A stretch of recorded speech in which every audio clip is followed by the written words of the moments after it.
Dutch named the island New Holland after the county of Holland in the Netherlands, but it wasn't until the British landed on the east coast and named it New South Wales that Europeans began to settle, landing in Port Jackson on the 26th of January 1788. Hey, that's today.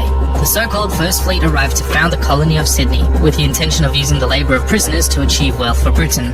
However, contrary to Australia's convict founding myth, less than half of this First Fleet were actually convicts. In the 1800s, Australia was circumnavigated, mapped, and new colonies started springing up all over. Hobart, Newcastle, Launceston, Port Macquarie, Brisbane and Melbourne, with dozens of penal centres. Adelaide and Perth were founded as free settlement cities, but the latter was made into a penal colony after it failed to grow naturally. As the Europeans expanded, the frontier wars began with the Aboriginals, many of whom were hostile to the foreign invaders. Most famously, the Black War of Tasmania, which nearly wiped out the indigenous Tasmanians. But far more destructive to the Aboriginals was smallpox, which killed tens of thousands. Australia's growth would stagnate until the 1850s gold rush, which drew hundreds and thousands of settlers from all around the world in search for wealth, particularly in New South Wales and what would become Victoria. This would forever change Australia's character, with new free settlers overshadowing its convict past, bringing with them their ideas of European Enlightenment, the American self-determinism, and the Chinese hatred for the British.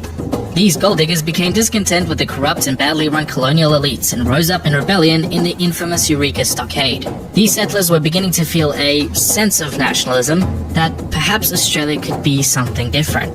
The winds of change were on Terra Australis, and soon, large-scale trade unions developed in Australia's largely working-class population, from the ideas of orthodox Marxists. Trade unions still hold a significant influence over Australian politics today. Besides bulletproof suits or whatever, most Aussie colonies were granted self-governing status and united to form the Commonwealth of Australia in 1901, a dominion of the British Crown. The new Australian government was very quick to open up a new dark chapter in Aboriginal history, the infamous Stolen Generation.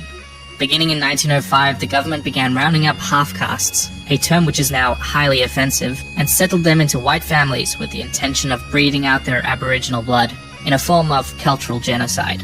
Abuses of these children were also rampant, which is a rather depressing segue into the White Australia policy, a set of strict settlement acts which restricted immigration from anyone who wasn't British or Northern European up until about the Second World War. As a British colony, Australia would unilaterally declare war on Germany during the First World War, forming the Australia and New Zealand Army Corps, or ANZACs. The young nation was sent headfirst into war. Around 500,000 soldiers volunteered, or nearly 1/10 of the total population. The baptism of fire came during the Gallipoli campaign, when more than 8,000 men lost their lives in the failed invasion of Turkey, an event etched into the memory of the Australian zeitgeist. Although crippled from the Great Depression, Australia again took up arms in 1939 to support her mother nation in the Second World War, this time fighting in Europe, North Africa, the Pacific and South Asia.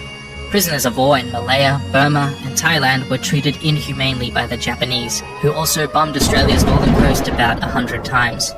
Australia is still a very young nation, but it has emerged a very powerful force in the region, now a beacon of democracy, social progressivism and commerce, with its phenomenal urbanization consistently ranked among the world's most livable cities, walking the line between left and right with generous social programs, universal suffrage, a welcoming